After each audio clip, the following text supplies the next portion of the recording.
Hello everyone, स्वागत है आप सभी का। आज हम लोग इकोनॉमिक्स क्लास 10 के नेक्स्ट पार्ट का बात करेंगे। ये चैप्टर 1 चल रहा है हम लोग का, ठीक है। और चैप्टर का नाम याद है आप लोग को? विकास।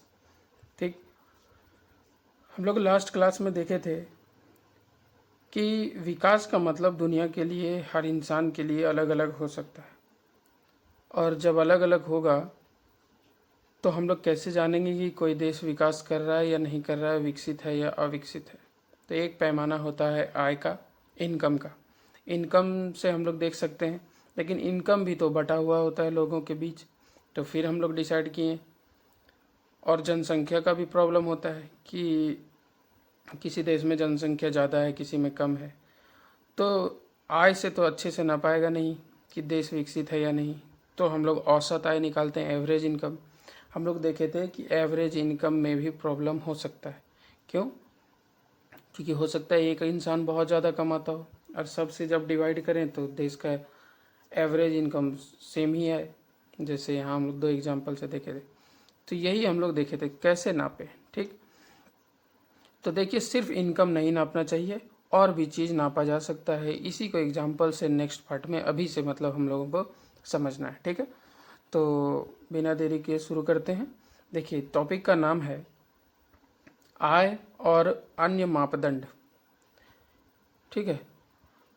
इनकम एंड अदर मेजर्स, ठीक। यहाँ पे सबसे पहले तो एक तालिका दिया हुआ है, चलिए उसको बाद में देखते हैं। लिखा हुआ है कि हम लोग क्या पढ़ रहे हैं तब से, इस चैप्टर में हम लोग पढ़ रहे हैं कि हर व्यक्ति का आकांक्षा और लक्ष्य को देखा जाए तो देखते हैं कि सिर्फ इंसान इनकम के बारे में नहीं सोचता है। इंसान को ओनली इनकम नहीं चाहिए। आप बहुत ही डेंजर सिचुएशन में जी रहे हैं और आपको पैसा पूरा मिल रहा है, तो बताइए क्या आप वहाँ पे रहना पसंद करेंगे? नहीं, आपको डर रहेगा कि क्या पता कब जान चले जाए। तो इंसान सिर्फ इनकम नहीं देखता है। इनकम तो देखता ही है, ये बात सही है, लेकिन सिर्फ इनकम देखेगा नहीं।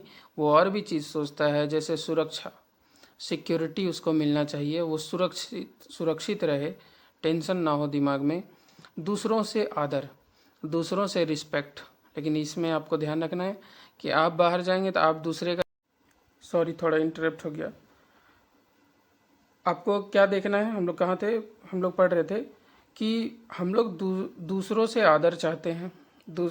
चाहते हैं कि दूसरा हमारा इज्जत करे, बाहर जाए तो तमीज़ से बात करे, ठीक से रहे। लेकिन आप नहीं चाहते ऐसा। मतलब एग्जांपल दे रहे हैं ऐसे ही।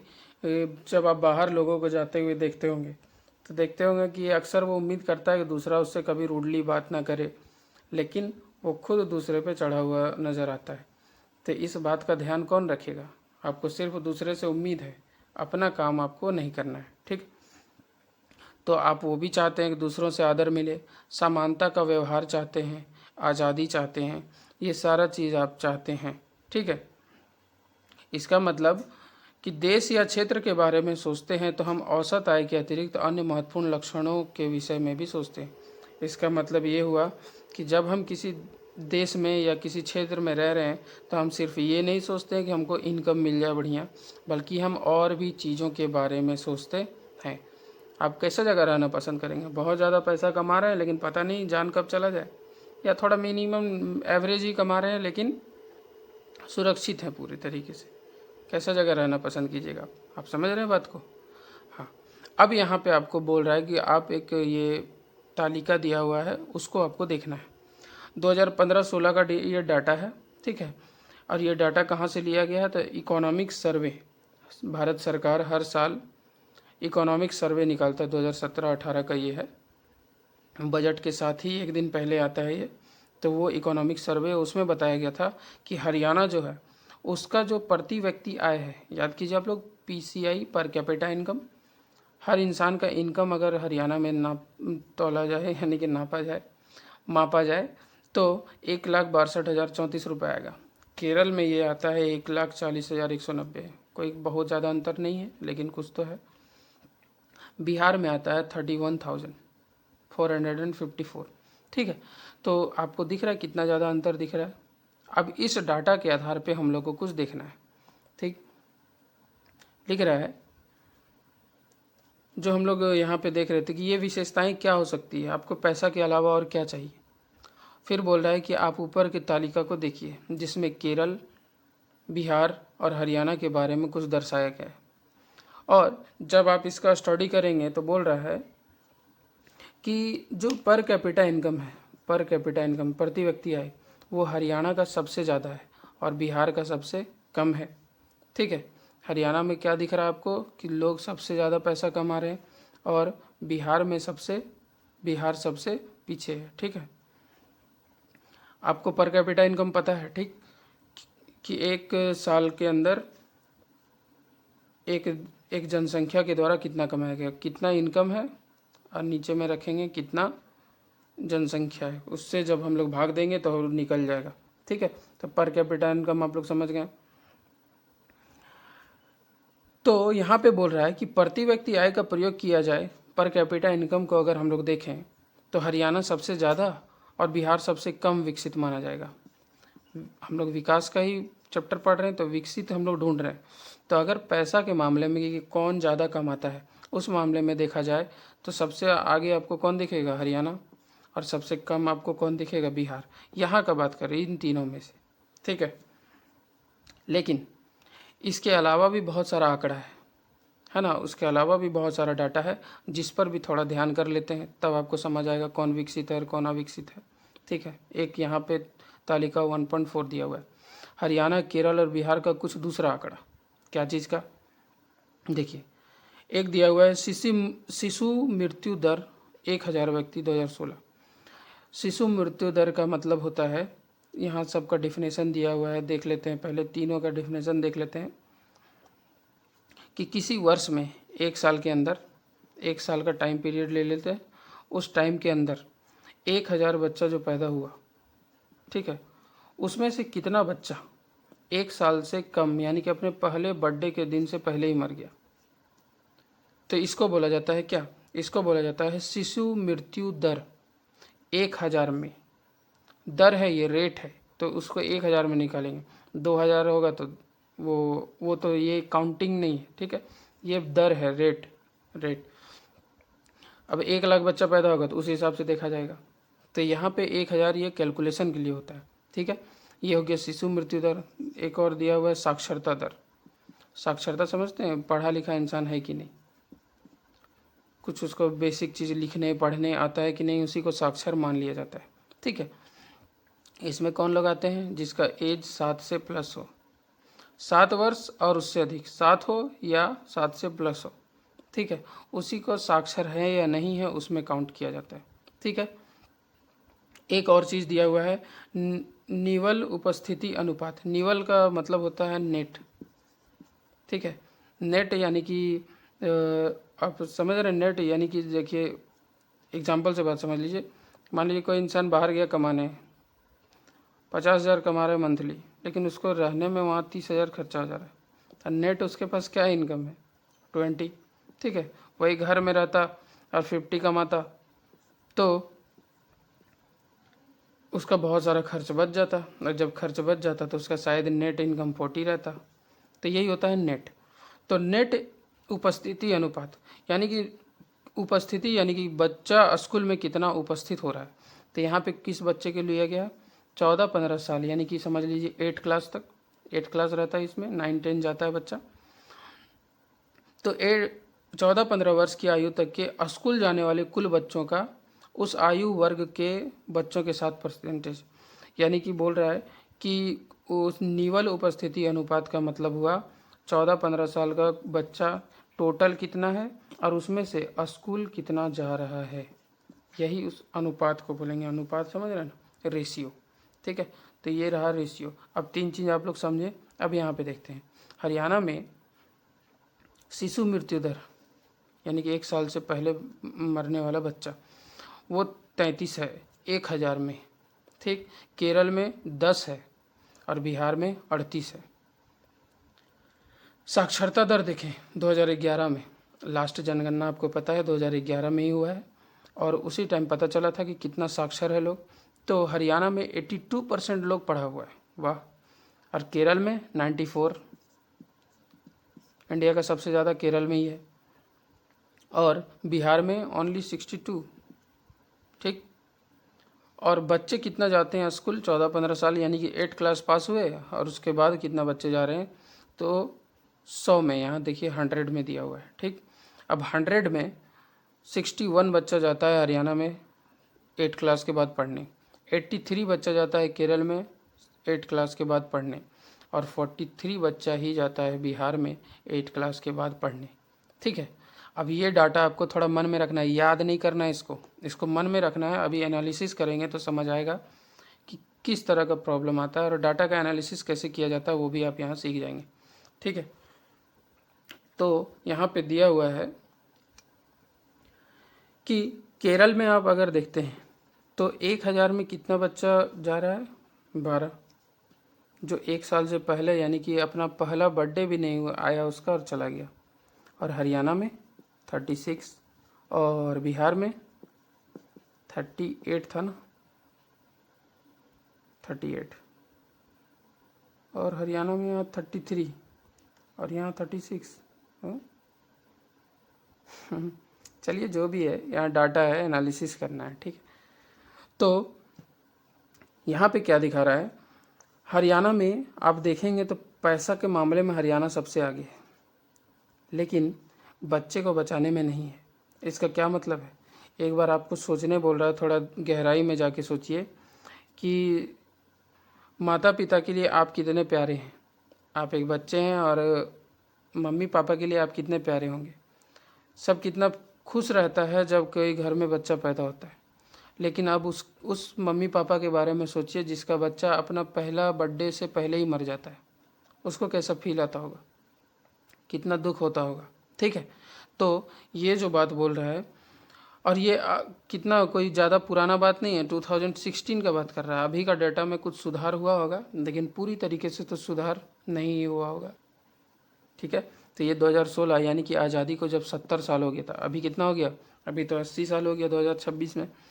तो इतना दिन बाद भी ये हाल है अगर देश का, तो बताइए क्या, कैसे ठीक रहेगा। और जब बोल रहा है इतना दिन बाद, हम लोग बड़ा बड़ा इमारत, खरीदारी के लिए शॉपिंग मॉल, सब चीज़ दुनिया में देख रहे हैं, लेकिन यहाँ बेसिक सुविधा नहीं है स्वास्थ्य का, इसीलिए बच्चा चला जा रहा है। ठीक है। जिसके घर से जाता होगा उसको कैसा लगता होगा, ये आपको सोचना है। ठीक। तो फिर आपको थोड़ा सेंस बनेगा अंदर कि कैसा लगता होगा उन लोग को। कितना देश में जो प्रॉब्लम चलता है, हॉस्पिटल में बहुत सारा पैसा सरकार देता है, लेकिन खर्च नहीं होता है, इधर उधर हो जाता है। आपको पता ही होगा कहाँ हो जाता है। अभी स्कूल को लेके मुहिम चल रहा है, तो स्कूल सुधारो, ऐसा कुछ मुहिम है। अब स्कूल में देखिए कैसा कैसा वीडियो आ रहा है, कैसा कैसा स्कूल है इंडिया में, कुछ सुधार ही नहीं करता है। ठीक है। तो वही बोल रहा है कि शिशु मृत्यु दर देखिए इतना ज़्यादा है। अब पैसा कमाने से सिर्फ थोड़ी होगा। केरल थोड़ा कम इनकम है, लेकिन देखिए स्वास्थ्य सुविधा इतना अच्छा बना के रखा है कि शिशु मृत्यु दर बहुत कम है। ठीक है। शिशु मृत्यु क्यों होता है, जैसे कि देखिए एक तो नेचुरल चीज़ है, नेचुरली कोई मर रहा है तो उसको कोई चाह के भी नहीं बचा सकता, लेकिन बहुत लोग इसलिए मरता है क्योंकि बेसिक सुविधा तक नहीं मिल पाता उसको। हॉस्पिटल में है, कुछ ज़रूरत है, कुछ दवा का ज़रूरत है, कुछ पानी चढ़ाने का ज़रूरत है, या कोई ज़रूरत है, वो उतना भी नहीं पहुंच पाता है, इसीलिए इतना दर है। यानी कि वहाँ का सरकार या फिर वहाँ के लोग स्वास्थ्य के पीछे खर्चा नहीं कर रहे हैं, इसीलिए इतना जा रहा है। 38 बच्चा चल जा रहा है, समझ रहे बिहार में क्या हाल होगा। तो ये क्यों हो रहा है, क्योंकि लोग बेसिक चीज़ भी अफोर्ड नहीं कर पा रहा है, या सरकार उसको सुविधा नहीं दे रही है। ठीक। उसी तरह स्कूल वर्क के बारे में पढ़ रहे हैं, बिहार में लगभग आधा बच्चा जो है, कितना, 43 बच्चा ही जाता है 100 में से। और समझ रहे हैं, तो बिहार में लगभग आधा बच्चा जो है वो तो 8 क्लास के बाद गायब ही है। और आपको सोचने बोल रहा है, अगर आप बिहार से होते, क्या पता वो आप भी उसी आधे में रहते, तो अभी आप ये पढ़ नहीं होते, क्योंकि ये तो 10 क्लास है। ठीक है। तो आपको थोड़ा सा सेंस डेवलप करना है अपने अंदर कि सिर्फ पैसा कमा लेने से सब हो जाएगा क्या। तो इसी को नेक्स्ट टॉपिक में पढ़ना है, सार्वजनिक सुविधाएं। सार्वजनिक यानी कि सभी जन का, सभी लोगों का, यानी कि पब्लिक का सुविधाएं। ठीक है। सार्वजनिक यानी कि पब्लिक, सुविधाएं का इंग्लिश में बोलेंगे फैसिलिटीज़, पब्लिक फैसिलिटीज़, ठीक है। अब इसको पढ़ते हैं। देखिए, हरियाणा में औसत व्यक्ति की आय केरल के औसत व्यक्ति की आय से अधिक है। हरियाणा में अगर आप देख रहे हैं तो इनकम ज़्यादा है और केरल में कम है, दोनों का कंपेयर करने पे। लेकिन इतना इम्पोर्टेंट क्षेत्र में हरियाणा फिर भी पीछे है। क्यों है पीछे? वो बच्चा को क्यों नहीं बचा पा रहा है? स्कूल बच्चों लोग को क्यों नहीं भेज पा रहा है? शिक्षा क्यों नहीं दे पा रहा है? इसका एक इम्पोर्टेंट कारण यहाँ दिया हुआ है जो हाईलाइट करके है और आपको अच्छे से समझना है। क्या दिया हुआ है? इसका कारण यह है कि यह आवश्यक नहीं कि जेब में रखा रुपया वे सब वस्तुएं और सेवाएं खरीद सके जिनकी आपको एक बेहतर जीवन के लिए आवश्यकता होती है। इसका ये मतलब है कि आपका पैकेट में जो पैसा है वो हर वो चीज़ नहीं खरीद सकता जिसका ज़रूरत एक बेहतर जीवन जीने के लिए। एग्ज़ाम्पल, जैसे आपको बेहतर जीवन जीने के लिए एक अच्छा स्वास्थ्य चाहिए, हेल्दी रहेंगे तो अच्छे से जिएंगे। लेकिन मान लीजिए कोई ऐसा दिक्कत हो गया जो ठीक ना हो सके, तो बताइए आप कैसे रहेंगे? क्या कोई भी पैसा ठीक कर देगा? सबसे बड़ा एग्जाम्पल ले लेते हैं ना, मुकेश अंबानी के बेटे को देखिए। उसको कोई दिक्कत है जिसकी वजह से उसका मोटापा बढ़ गया। अब उसके पास भी क्या दुनिया का वर्ल्ड क्लास डॉक्टर को वो अफोर्ड कर सकता है, लेकिन फिर भी वो ठीक नहीं हो रहा है।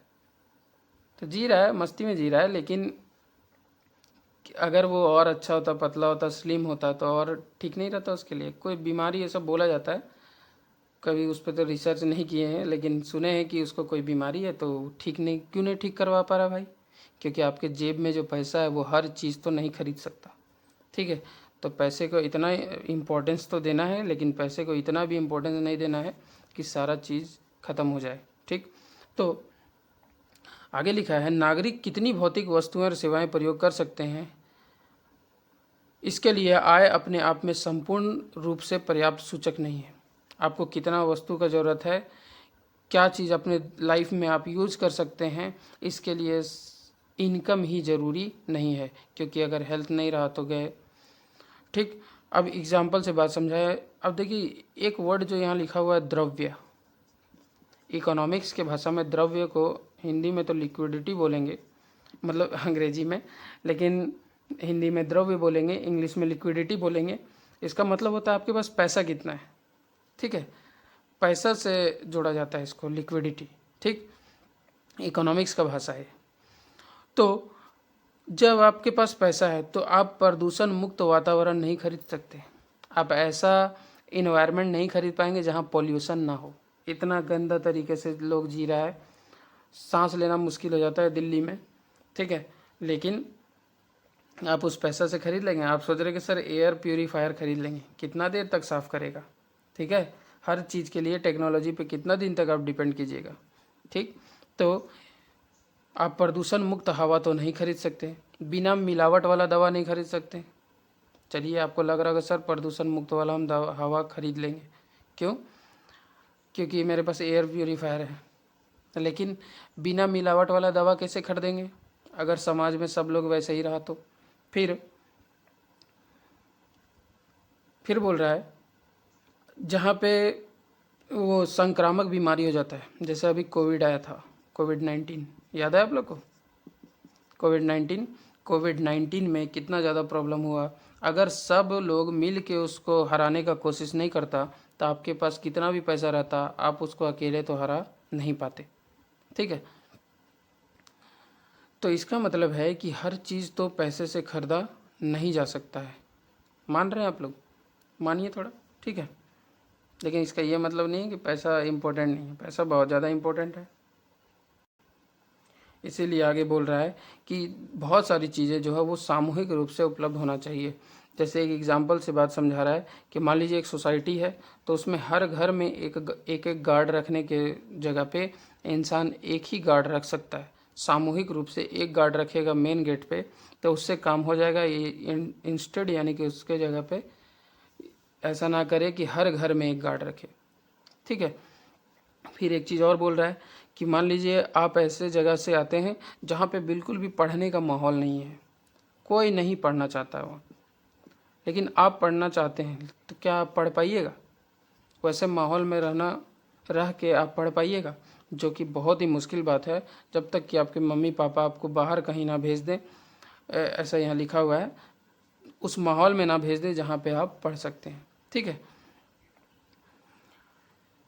और देश में क्या प्रॉब्लम है, तो देश में और भी दिक्कत है कि बहुत सारे क्षेत्र में लड़कियां वगैरह पढ़ना चाहती है, लेकिन स्कूल में बेसिक सुविधा तक नहीं मिल पाता है, वॉशरूम वगैरह नहीं होता है, जिसकी वजह से तो लड़की थोड़ी बड़ी होती है तो वो फिर स्कूल वगैरह जाना छोड़ देती है।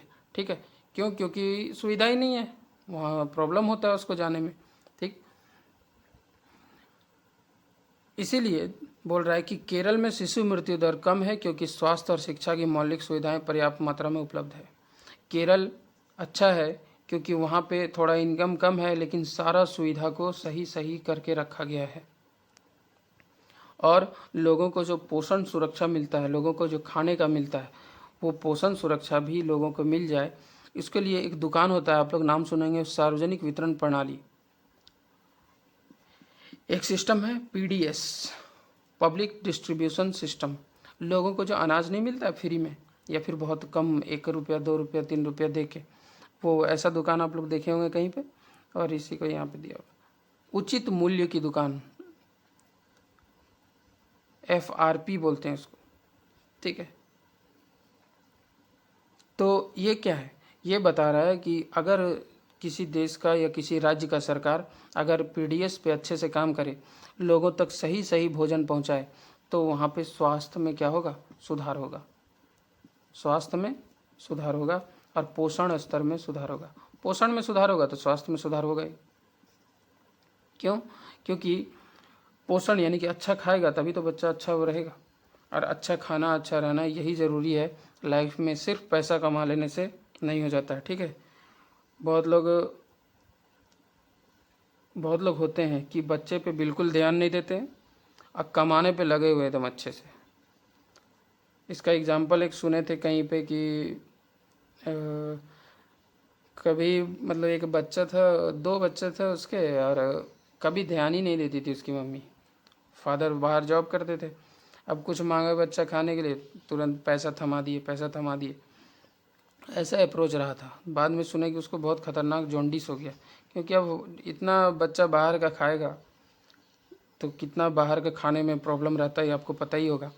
तो उससे उसका हेल्थ बहुत तरीके से बिगड़ गया था, और सुने कि वो बच्चा बचा भी नहीं था, इतना हालत ख़राब हो गया था। ठीक है।